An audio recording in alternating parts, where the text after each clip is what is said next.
booster ignition, and liftoff, and all systems are go. Welcome to the Lesbo and the Bean universe. Lesbo and the Bean. LATB, LaTB, where mixed martial arts and the UFC get silly. Big silly. Buckle up and move your tray tables to their upright position. And please, somebody shut that baby up. It's time for Lesbo and the Bean. Welcome back. Episode 130. Recap of Kansas. We were on a break. We needed some fights. It wasn't in Kansas. Oh, I mean Lincoln, Nebraska. Sorry. Some old middle of the white people country. Yeah, it was all That's central. racist. It's all the heartland. But we ended up somewhere having... where they pray to Jesus and eat potatoes. It was quite a show for a good break. What a comeback. We had knockouts, submissions, arms being twisted the other way. It was one of the funner fight nights we've had in a while. One of the potential rounds of the years to come. Yuri Alcantara versus... who was it? Ari Alcantara versus Sam Hagen. Sam Hagen. God, that elbow still haunts me. Still, I know multiple people who left the room and never came back to the fight night. I didn't. After watching that, they were just like, ooh, his arm, he kept punching. But before all that, we had another fight announced. We have Tony Ferguson versus Anthony Pettis officially on the books. Tony already being weird as shit. Tweeting out some weird ass shit, but what a fight for Pettis. That's a big step up. I have a question because, obviously you know more history of the UFC. Sure. Am I wrong on remembering that Anthony Pettis has been mocked in the past for not being Spanish? Or not speaking Spanish? Or is there a UFC fighter that has been mocked for not being Spanish enough but is of Spanish descent of somewhere? Yeah, there's been a couple. Is it Pettis or no? I think yes, because he's not really good at speaking Spanish, or he's not the best. The Bean himself isn't the greatest at Spanish as well either, but I think that's Latinos. Because if they can find a way to get one up on you, like most haters, well, that's they'll what I talk was saying. shit on you. Is that what Tony Ferguson's tweet is all about? Was he calling him I just never seen Tony really get all... Speak Spanish either, right? He seems like he was dogging him a little bit, like calling, like... The Latino-ness, but they're both... One's Puerto Rican, isn't he? And the other one's Mexican. Tony's... There is race on... that's what I'm saying, so I already know because... There's so much hate against Puerto Ricans and Mexicans that I know. My Spanish isn't the best, but I've had people be like, oh, your Spanish ain't that good, but I'm like, whoa... My English is pretty good though, right? You're like, oh, I'm sorry I speak two languages. Yeah, for reals. Like, oh, sorry. My bad. But that's the way it goes. Either way, there was a bunch of other fights announced over the weekend. I am so excited that Tony Ferguson's coming back. I am a little bummed just because I do think he deserves a bigger fight than this. In my opinion, he's still my champion. We talked about it a little last night, and he's won more fights in the UFC than Khabib, who everybody talks about. Khabib. And Conor's more my champion than Khabib. Khabib beat Iaquinta for his belt. That makes zero sense to me. Tony Ferguson beating Kevin Lee for a belt interim makes much more sense. Relevant. I think you make an outstanding point, and that's been a lot to Khabib's career, fighting Darrell Horcher short notice. And most of the guys he's fought are short notice guys who fall out, and it's just what a fight we have coming up shortly. Do you think it's smart that he's taking? Do you think it's a warm-up fight for Tony? I think Tony, because of the injury, he's just kind of thrown back in there, and he can choose to wait another year and a half to 2 years or get paid again. Because that's what's happening with all of these mega fights. These guys aren't fighting every 3 months. Conor's been out for 2 years. Habib fights every 3 years, or short notice fighters in between then. Yeah, he's fought 2 times in the last year, but then before that Big he was breaks, falling out. Exactly. So I think that's the division. I think that's what it is, and I think Tony at his age okay, needs and to fight speaking when of he the needs division, we'll talk more about it when we get there, because we do have your boy, and not Eric Anders. Some turmoil in the lightweight division. Still, some big changes that happened in Nebraska. Starting off, the fight card, though, was Hani Yahya versus, who was his opponent? Sanders. A lot of people had Yahya slight favorite, and Yahya went in there directly for the heel hooks, I think it was in about 2 minutes, ended up finishing Sanders. Sanders is on a 3-fight losing. Maybe got a win in there, but lost to quite a few people now in a division that has trouble. Yaya, if he does that to a lot of other guys, I'm going to keep picking him because he is the black belt ace on the ground. What do you think his call out of TJ Dillashaw? He says he's on a 3-fight streak and nobody else is on that in his division. I'd agree with that, but his 3-fight streak are on the border of top 15 guys compared to TJ Dillashaw fighting top 5 world champions. It's too much of a step up. It makes sense that Yaya's going to call him out. If he doesn't get TJ Dillashaw, I don't really know where that puts him in the rankings. But he should get the number 1 contender at this point. So if TJ's fighting Cejudo, Moraes, or Dominic Cruz, one of those fights TJ will fight next. So what if Dominic Cruz or Marlon Moraes aren't part of that? I think it's okay if Ani Yaya fights one of those guys. I'm going to be putting a lot of money on TJ if that fight gets put on. I'll tell you that much real quick. Well, I mean, if TJ fights Cejudo, right. Fighting either Dominic Cruz or Marlon Moraes for you don't need to make an interim. What does it say though that when you talk about the division, you can only talk about people outside of the weight classes? Marlon Moraes, Dominic Cruz, and Dillashaw are all in Hani Aya's division. At 135? Oh, didn't you say Cejudo as well? Well, that's who TJ is talking about fighting. Right, next. So I'm saying if TJ fought Cejudo, then that would free up either Dom or Marlon Moraes. So whoever people consider being the contender, I think either one of those fights is good for Hani Aya. I'd like to see it. I don't think that Yaya, I think he needs a couple more wins to get up in that level because, again, he beat somebody who is bordering being in the UFC right now in Sanders. Sanders is on a 2-fight losing streak to other mid-tier guys. I just think it makes sense for him to call it out. I just don't see it. I don't think every single guy that, as they were walking in the octagon, Luke Sanders is the first that comes to mind. He was feeling himself far too hard. If they look like they just stared in the mirror the whole time, he had his braids done just right, he had his bandana. No, I have to refold it. No, I have to refold it. Perfect. Oh, I'm setting my bandana perfect. And I'm walking out and he was feeling himself so much like he was not in the moment of a fight. He was more worried about the way he looked, and you could almost see he was going to lose the fight going in. And it wasn't the only time during this fight night that I said aloud, he's feeling himself too much. He's going to lose this fight quickly.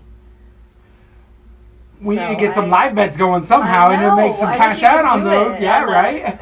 On the walk-in, but usually they stop the... Yeah, the betting lines right as Bruce Buffer's usually announcing the fight is when they stop the betting line. So you got a minute or two in between there if you're following us on Twitter. Then we had Drew Dober getting a unanimous decision over John Tuck. A lot of people saw this coming. Decided favorite for Dober. Dober, again, got that leg game. Got that cardio. All around good guy. Doesn't really stick out anywhere. John Tuck in that same boat, but worse. I don't know where we go from there. Feeling himself too hard when he was walking in bandana. Those braids. Just right. Walking in, thinking about how I look so hard, so hard. He was one of the guys that I was actually surprised. Oh, John Tuck doesn't look as bad as I thought he was going to. Coming into this, because this went to decision, or was this went to decision? Yeah. But there was times in there where Dober was just, it was 30-27 easily. Drew Dober landed the takedowns, landed ground and pound on stop, elbows bouncing all off of Tuck's head. But Dober was the one bleeding the entire fight. He ended up getting cut early on. Bigger than ever before. Interesting. I thought Dober looked good too. Super thick. The same as he always looks. Yeah. Thick as hell. Yeah. Then we ended up having JoJo Calderwood defeating Faria, the big underdog, via triangle. What I didn't like was how easily Faria got Calderwood on the ground, but Calderwood did get a triangle in there and finish it with only a second to spare at 4 minutes and 57 seconds. I didn't like... She was losing that round off of her back, but obviously ended up turning it out with that beautiful triangle. Calderwood... still super tentative. There was a point in time where I was like, if this goes to decision and Faria does this for 3 rounds, this is how she loses a decision. But luckily those long legs came through. How'd you feel about it? Because she was losing up until she won in Calderwood. Yeah. That seems to... When you're trying to submit someone and that's your game plan, that usually is what the fight looks like. Until You're giving it away, giving it I away, don't giving it know away. if that was her game plan or if it was just happenstance. Right, you get what you take. JoJo. So, I don't know what happens with Joanne Calderwood from here. Still going to be tentative on that one. Then we went to 170 pounds where Mickey Gall submitted George Sullivan in 1 minute. And here, the Bean was definitely saying that Sullivan deserved a little bit more respect. I didn't necessarily pick him, but I didn't think he was going to be blown out as quickly as it was. And did he get blown out by Mickey Gall, who I still think is not that good of a fighter. It's just Sullivan's that shot as well. I didn't have Sullivan on much, but the cards I did have him on totally did stink up the night. So unfortunately, Sullivan didn't plan out on the DK. Hopefully he didn't put money on him, because I didn't. I did a little bit. He ruined a couple of my cards just because he was so cheap. He was very cheap. You needed like one or two. There were so many expensive fighters. Yep. You needed one or two cheap guys, so I listened to Lesbo and the Bean, and I thought, maybe he won't get finished. Mickey Gall doesn't look that great. And then it did not look like a black belt. He did not look like a black belt. Yeah, on the ground, Sullivan looked really old and stiff in there. At 37, 38 years old, it was with so fast. It was like 1 minute and 7 seconds. He didn't even... Sullivan is going to be a big, big fade from here on out. I don't know if he'll people that think Gall, though, is going to be some high prospect his next fight. Well, he's being smart again about his call-outs, and he called out either Sage Northcutt or Diego Sanchez. Those are two winnable fights for him. One that he's could run back of me and Sage, because maybe Sage wants the fights and that he knows Alpha Male has enough pull that they can get him whatever he wants. And they can get on one of these next big two cards, 229 or 230, which every fighter's trying to get on right now. You're going to get paid. Diego Sanchez is like, so, see, even Gall knows I'm going to win my next fight. So when I win, then maybe we'll do that. And I'm like, I didn't even know Diego Sanchez had a fight coming up. Oh, I'm going to be making so much money against Diego Sanchez, unfortunately. And it's going to be at his expense. UFC needs to protect these fighters from themselves at times. And Diego Sanchez is one of those guys for me. Unfortunate. And what's he going to fight at? Heavyweight? Where's Diego going to fight at? Light heavyweight? Because he'll take a fight anywhere. That's the point. I was like, isn't Diego Sanchez smaller than Mickey Gall by significant, like 20 155 pounds? Yeah. Compared to Gall's. But Gall wants to fight at 155. That's where I was wondering if it's like his attempt to try to get to go down. He said he can make the weight. He's made the trial weight before. I think he can too, and I think Mickey Gall at 155, whole different monster. He'll beat Diego Sanchez at 155, who's a weak guy. I think he'll be better, though. I think he'd be a lot better at 155. He's a tall guy. 170. He's a tall guy. If he can make it comfortably, because to me he looks a little soft compared to the other fighters in the UFC. So I feel like he could make 155 comfortably. Totally. Then we went on to the 185-pound division where Andrew Sanchez beat Marcus Perez. We both here had Perez. This was my first wrong one of the night. Perez ended up just gassing even quicker than Sanchez, throwing 1 and 2 punch strike combinations, throwing some spinning elbows in there, but Sanchez really kept a good game plan together, used his takedowns as well as striking to keep it where he wanted. Sanchez, I'm going to still be super tentative on. Perez, I'm going to still be super tentative on as well. I didn't like what I saw from either guy. Sanchez being one of those contender champions. He's one of the worst champions we've had out of the series in the near future, in the recent past. Even though he has all the credentials, a better guy with a little more gas tank and a little more pop than Perez is going to be able to get Sanchez out of there, because Sanchez ate some heavy shots from a very one-dimensional fighter to be in there. Every single guy that's holding the belt right now, I think we've seen get knocked the fuck out. It's the name of the game. So maybe it's just part of the thing, taking your lumps and getting better. I honestly did not even remember picking this fight, and I didn't know what guy I picked. I had to open, this is the first time I had to open my tap in the night, and I'm like, I don't even remember picking this. I don't even know who these guys are. So it didn't even feel like a loss when you ended up going through it. I don't even remember. I was hoping I didn't pick it. I really didn't even, and it was the least watched fight for me.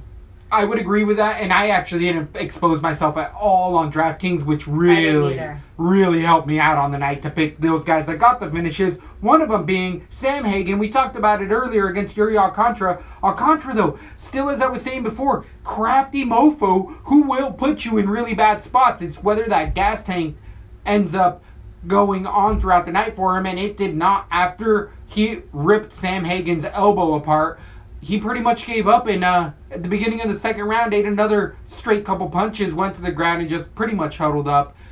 Alcantara starting to be a fade in there. Sam Hagen still looked good against an old vet with a lot of tricks in there. I think Sam Hagen's one to watch. To stay alive like that, if he's double jointed like that, or did he break his elbow? We're all double jointed like that. Which means, no, he broke it. It's like, that arm is going to be in a sling for a couple days easy. And he even talked about just to be if it's in a sling for a couple of days, that's worth it. Well, But I how love long? the fighters. How bad did he break it? We're going to end up finding out. What I loved in the post-fight that I saw issues with him is he said once it popped, once he realized it popped and felt it popped, he said, well, I'm not going to tap now. It's already hurt. Like, my arm's already broken, so I'm just going to keep going. To me, tearing ligaments, so much worse than break. I don't want any of it. I would tap. I understand, but a did you see broken bone is a quicker heal than torn ligaments, and that's where... Ooh, we'll have to see what he says. But did you happen to catch that boxing match that was riveting over the weekend? Not the KS one versus Logan. The actual one where the boxer came in, they touched gloves, and then one boxer walked right out of the ring. He was like, I ain't doing this. Yeah, I'm not doing this. He got in there up to the point and was like, later, homie. That would be me if I That would be me and Chris Cyborg. That would be me against Alcantara. And Sam Hagen got his arm ripped off and was like, I want some more. Can I please have some more? Paige Van Zant, off topic.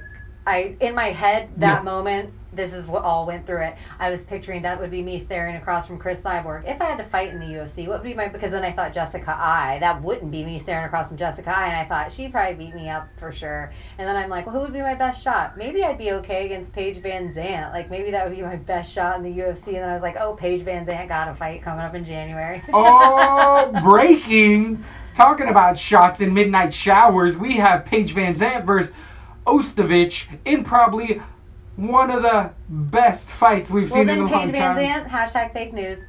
Hashtag fake boobs? Yep. Oh, yes. Yeah. Yeah, I'm watching. She said it was all fake news. Yeah, I saw it was official. Yeah, she said that's fake news, that she is starting training camp and she's hoping her arm's okay still. Like, what? I already got ready for that fight. I've already been doing breakdowns on that fight, studying pictures and tape and everything. Yeah. Yeah. So then we had Sam Hagen. And for the record, I obviously would have Paige Van Zant by submission round 1. Wow. Bold. If I were to fight her. Oh, it really? Yeah. If I were to fight Paige, I would have Paige Van Zant submission round 1. Okay. I like it. I love the confidence. I have a little more faith in you. But if you have to take one for the team, you got to take one for the team. Most of the people out there, I think they're like, I would have submission Paige Van Zant round 1 as well. That's exactly what I'm saying. If you need me to step in for you and take a submission Paige Van Zant, I'm just saying. I hear you. We're on the same page. Van Zant, you know what I'm saying. Yeah. Then we went to one of the biggest underdogs that came and through. She isn't even my favorite. She just has all the tools. She just got 2 of them put in. I know what you're saying. So then we went to one of the biggest underdogs of the night coming through. If you listen to the bean, you're making some of that green. James Krause, big minus 250 underdog, or plus 250 underdog, coming in against the Warley Alves. Alves, that gas tank, exactly as the bean called it. That gas tank, after the first round was shot, those strikes were coming very, very looping. He was breathing hard, and Krause ate a couple and finally just put that knee right where he needed to. Worthy, a standing TKO, I honestly thought a little early, but because I had Krause, I wasn't crying about it. I was like, okay. I had Krause as an under on a lot of my cards. So that was, It didn't go great by the end of the night. But at that time, when Kraus won, I was very happy about it. And it set me up for good things. But main event ended up... I don't even know why. I really honestly think that's the first time in my whole life I picked Warley Atlas. I don't even know why. And I think it's the first time I ever picked against James Kraus. It's really weird. Kraus is one of those guys that's got that Leslie Smith heart in there, where he'll take a punch in and a beating in there. I let the MMA community sway me in that fight. It happens. Sometimes you got to be a little against the grain.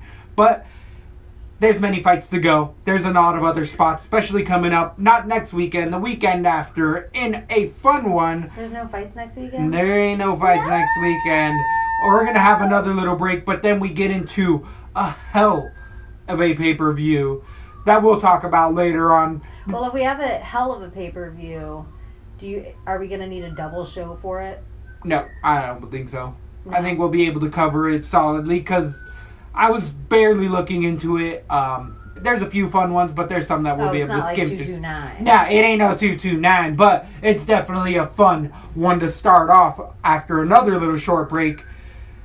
Anders coming in against Tim Williams. This was one of the most inflated DK lines we've seen in a long time, and Anders didn't pay off. Even though he got a finish, did not pay off. Not only an inflated DK line. Have you ever seen a workup video like the Eric Anders video? Minus 1,200 by closing lines. Eric Saunders was getting so much hype. They played his whole entire Alabama career on before the game started. I even called it a game before the fight started. I had to tell the people in the room, this is the guy that they did the workup about. And they were all like, oh, I didn't recognize him with that hair. Did he let his hair grow out? His hair did not look great. Yeah, I agree. He definitely didn't look like himself in there. I like how we always talk about the fashion stuff of it, but it matters. It does matter. And other people pointed out because we can get a lot of technical breakdowns all over the place. You ain't going to get this side topic, the good stuff, what really matters. Eric Anders needs to go. I don't mind if he keeps the length on the top, but he needs a fade up the side. It looked just tired. Why do I just think Eric Anders and freaking Greg Hardy? The guy who's still an amateur on the Contender Series, because they both played football. Yeah, we only need one. Yeah, right? We only need one. Powerhouse. But I think the UFC looks at it like, because he played for Alabama. So Roll Tide, like that big whole contingency of Alabama fan. That's why they played that whole long commercial. I don't know. I don't know either. I'm not the biggest football guy in the world in there. You definitely got me on this MMA podcast because that's what I do for fun. But I do agree. We only need one football guy in here. And against Tim Williams, who came in biggest underdog in a long time, he was worth his weight in gold on DK points because even for 20 points at like 6,700, I didn't put him anywhere. But Anders, third round finish. For that type of a price, he needed to get him out of there in 10 seconds in order to pay it off. And there was a couple of times that he was wobbled. Good point. The corner of Anders after that first round was like, come on, dude, wake up. Wake up. And finally in the third round, Anders got it together in there. And the closest soccer kick I've ever seen in there, ever, Eric Anders, the hand, they're like, oh, look, the hand's right off of the mat. I'm like, I don't know about that, but I'll let somebody die in there tonight. I'll let someone die in there tonight if we have to. That's a highlight reel forever. Ever. Even if Eric Anders never meets his potential. Because the football guys, if they're not rolling hard or wrestling also in school, just going in and being a great athlete at that point that they usually give up on football at is too late in life. I think Brennan Schaub, I know he did jiu-jitsu. I know he also did that in life. But he, like Joe Rogan said, like that elite level. And you can kind of see that. And you could see it against Williams in there. Like, oh, this is the difference between a guy who does MMA and a guy who played football. Totally. And like, but you could still have enough power to soccer kick anyone to their death, to their doom. Totally. Someone else who got finished in there in the night was John Moraga against División Figueiredo. This ended up finishing in the second round. Moraga, tough fight for anybody. División showing us that he can put the fingers in the best of eyes. That dude was scraping the face as hard as anybody, but eventually put a good enough game plan together to get the crafty veteran out of there. I like Figueroa where he's going with this. I still think Moraga can beat a lot of other guys in here. This was a fun one, but was overshadowed by some higher performances throughout the night. I like both of these guys in the division. I think they're still fun. Many matchups for either one. Do you remember much about it? This is one of those fights that, usually when a guy loses, they say, if these guys fight 10 times, this guy wins 10 times. I don't think this is one of those fights. I think these are guys that could meet again 2 years from now and it'd still be a great fight. I'd agree with that. We wouldn't know what way it would go. So, yeah, I like where both guys still going in the UFC. And was John Moraga, was he mad? Did he thought it was stopped a little early? He was, but he got beat up in there pretty good. He was eating most of those shots, getting the worst of most of those exchanges, in my point of view. I thought he was doing really well. I don't remember that fight that much. That's what I'm saying. It was overshadowed by a couple other ones. But I thought he was doing well. Like, did it go into the second round? He got finished in the second round? Yep. Yeah, I feel like he was winning the first round. I could see that. I wouldn't be mad at either one of those guys winning the first round. I didn't start scoring it on that new app we've been trying, Verdict, because it wasn't the main card yet, right? I did enjoy it. It was the main card, but we didn't get into it until the co-main event. I didn't start to play. Hold on. But with Figueiredo, I think he moved up because Moraga was 10 to 14th, still undefeated in the division. A lot of people are saying get him in there to the 125-pound belt against Cejudo right away. And I'm like, Moraga, he's still got a couple guys. He's got Joey B to fight in there for sure. Sergio Pettis has made a quiet run in the division. I think Figueiredo's one more fight away from that championship belt. Moraga, he's going to be set back, but not too far. He's getting at a weird I didn't point in do his it by the career. round either yet on this. Not yet.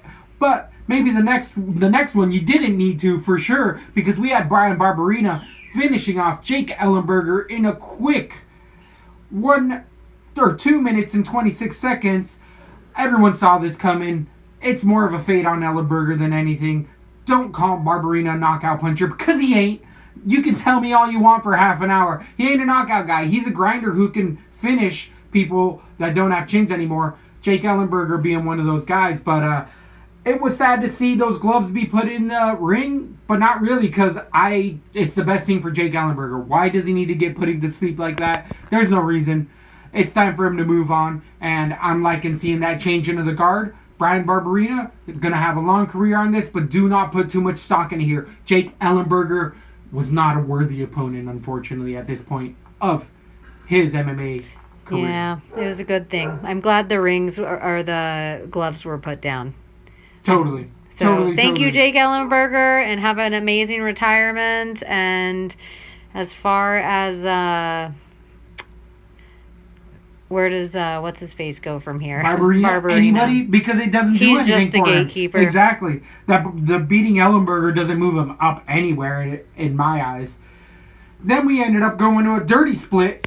Courtney Casey versus Angela Hill. Controversial fight. A lot of people thought that Angela Hill fought off enough takedowns and slightly won in the striking, where actually I believe Courtney Casey had 2 or 3 more strikes over the entire fight and 2 takedowns. Could have gone either way. I'm not angry with the Courtney decision.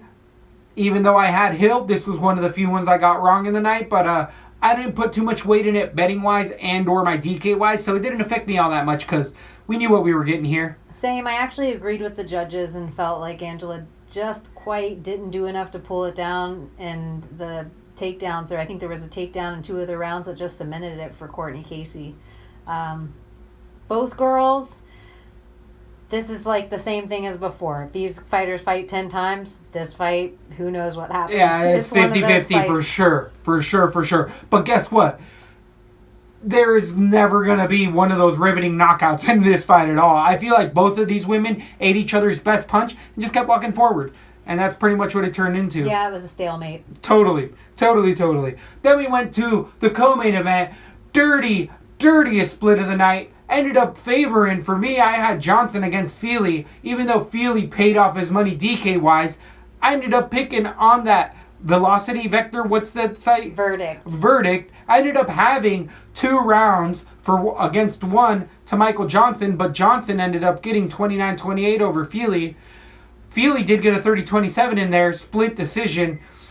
I thought Feely did enough with the takedowns, did enough with the strikes, neutralized enough of the fight to win the first and third. I did think it was controversial. It benefited me, but for me, Andre Feely won that fight. I agree everywhere. I think I had first and third as well for Feely. Yep. And I thought he did enough to pull it out. It was really close. That the takedown cemented it. So upset. I think Feely won that fight as well. He's just looking a little better and better. And Michael Johnson's hit a roadblock. That might have been a mercy give for Michael Johnson, just because he tends to put on exciting fights when he's in there, and he can't be on this 5-fight losing streak in the UFC. Be like, and let's keep building up, amping for this guy. Totally. Yeah, Feely, I think he won the fight as well. Even though it benefited me because I had Michael Johnson to win, I agree with you. So, those takedowns, though, for Feely, on point. One thing you were mentioning, though, in the fight that I remember was the way Feely was opening his mouth. You remember the way he was holding it flat open and kind of gas? Yeah. He wasn't biting down on his mouthpiece. He was showing his mouthpiece. I feel like we've seen a couple other guys do this. Is it a relaxing thing? Are these guys? Is it a way to keep these? Because a clenched jaw wears you out, just like if you were really tensed running the whole time. Is it one of those things? And I was watching one of those. I want to say, what is that show where the kids dress up? The toddlers in tiaras. But it wasn't that. It was a BBC show on the mothers and the life of it, and where are they now? And the kids, and one of them was an educated whatever classy girl, the other one was an Alabama hussy who was like, I'm still going for crowns. But either way, they relaxed their mouth by turning away from the crowd so that they could smile for minutes more, and that was their secret advantage against most other kids. Is that what Andre Feely's doing? He's relaxing his jaw at that point in time? I know. I don't know. Maybe there's other guys that have done this that you've specifically pointed this out to me, where I'm like, we need to look at this and see if they're coming from the same camp, and then see if there's a method to the madness. If they're all alpha male, because I think the other guy I called out was Cody Garbrandt. That's what I'm thinking too. But it makes sense because if you're clenching your jaw, you're draining that gas tank. But if you relax, you let everything relax for a second, okay, you're a little balanced. Yeah, and you almost, if you clench your jaw at the time of impact, the same way you clench your gut at the time you're waiting for a when you're going to engage. Yeah, and it's the ones they always say, it's all the hits that you don't see that get you. So you might as well stay relaxed. So, interesting. That be conspiracy coming right at you. Alpha male open mouth technique. So, the main event ended up coming through. We had James Vick versus Justin, the highlight, Gaethje. This only went about 1:30 seconds. James Vick pulling his head straight back, as I was alluding to. Wasn't thinking it was going to be that big of a problem, but holy shit. The damage did not matter at all. James Vick looked like a tall man. He looked like Slender Man in there, going right to sleep. Night, one overhand right, and it was over. Cross left for Gaethje, overhand right, cleaned him all up. For Vick, don't lose too much credibility. It's his second loss ever. The only other one being to Beneil Dariush in the UFC, and that's it. Justin Gaethje needed that win badly. He's going to give him a couple other fights. And do you think Justin Gaethje fights in another 4 to 3 months? Because he took 0 damage in this fight. Well, I think the smart thing, if what the UFC is doing is always for their main and co-mains having this new backup thing. And totally. I do like the way we talked about Pettis before with Tony Ferguson and that being on 229. So if somebody falls out of Conor and Khabib, I ain't mad if Tony steps in. To me, that is the only suitable thing that would actually not just make me want to melt out of the chair. What? So you're telling me that Paul Felder coming right off of the announcement booth isn't okay to fight Khabib on a day's fucking notice? Ridiculous. I know, hey, what is that? Can we stop calling out the guys? Felder all night long, right? I know. But I think Justin Gaethje, if he were to get a fight on 230, So he could be the backup for Nate versus I love that. what's his head? Perez? Poirier. Oh, Poirier. yeah. That would. I love all but that. Poirier did just murk Gaethje. We got a lot of fun bouts coming along. There's a lot more what does fun Gaethje fighter get from announcements here? coming What's a up. fun- What about Gaethje Kevin Lee? That's a hell of That's a fight. a perfect fight. That's a perfect fight. Kevin Lee's been calling yeah, out that he wants and that to keeps get them on. all in that top 8. Kevin Lee wants to get on 229 so bad. He's been talking about it. Gaethje, Kevin Lee on 229. Yeah, that's Woo! perfect. Talk about another midnight shower. And you were just saying it. Gaethje took 0 damage in that fight. Yeah, exactly. That's what I'm saying. I think that gives And them the Kevin immediate Lee's been turnaround. talking shit about Gaethje. It's a kind of a good talk shit for 229. I love like that bout. I like love that too. bout. I love that bout.